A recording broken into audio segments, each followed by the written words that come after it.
Pushback করে অনুপ্রবেশকারীদের বাংলাদেশে পাঠানোকে কেন্দ্র করে উত্তপ্ত হয়ে উঠল মালদার বৈষ্ণবনগর থানার ভারত বাংলাদেশ সীমান্তের সুখদেবপুর এলাকা। স্থানীয় সূত্রে জানা গেছে, সীমান্তের ওপারে বহু বাংলাদেশি নাগরিক জড়ো হন, বিক্ষোভ দেখাতে থাকেন তারা। দেখেন, আপনার এখানে আমাদের বাংলাদেশিরা সব অত্যাচার করছে, আবার পাঁচ হাত থেকে 7,000-এর উপরে লোক হবে। এই পুরো রাস্তার কানা লোক আছে, এই সামনে দেখতে পাচ্ছেন, আপনি দেখতে পাবেন না হয়তো। এই যে দেখেন, এই দূরে দেখা যাচ্ছে অনেক লোক এখনো আসছে।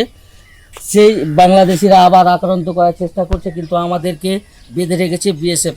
আমরাকে যদি অর্ডার দেয় তাহলে আমরা যেতে প্রস্তুত। আমাদের অনেক লোক দাঁড়িয়ে আছে কিন্তু যেতে পারছে না। ওরা কি কারণে এসছে? ওরা এসছে আমরা কারণটা বুঝতে পারছি না, কিন্তু ওরা যা এর আগে রাস্তাটা হতে দিবে না মনে হয়, এই সব বুঝতে পারছি। বিএসএফও এখনো গেছে আমাদের বিএসএফ এখন বলছে তোমরা এখন দাঁড়িয়ে থাকো, এখন উত্তেজনা হতে হবে না। এই জন্য আমরা ছাদ থেকে দেখছি বা রাস্তার ধারে ধারে অনেকগুলো লোক দেখছে। পরিস্থিতি নিয়ন্ত্রণে রাখতে ভারত বাংলাদেশ সীমান্তে কড়া পাহারা মোতায়েন করেছে বিএসএফ। জানা গেছে, ভারতে প্রবেশ করা কয়েকজন নাগরিককে বাংলাদেশে ফেরত পাঠানোর উদ্যোগ নেওয়া হয়। সরকারের তরফ থেকে জানানো হয়েছে, এরা অবৈধভাবে ভারতে প্রবেশ করেছিলেন। সকাল থেকেই চলতে থাকে সেই পুশব্যাক প্রক্রিয়া। সীমান্তের ওপারের বাংলাদেশের নাগরিকদের অনেকেই সেখানে এসে বারবার জটলা করতে থাকেন। তারা এই অনুপ্রবেশকারীদের ফেরত নিতে অস্বীকার করেন। সুখদেবপুর বর্ডার দিয়ে কিছু অনুপ্রবেশকারীকে বাংলাদেশে পাঠানো হচ্ছিল, তার জন্যই তারা সমস্যা। আপনি পুরো তো আপনার সিএমকে জানিয়েছেন পুরো বিষয়টা আজকে? হ্যাঁ, সিএমকে জানানো হচ্ছে পুরো বিষয়টা।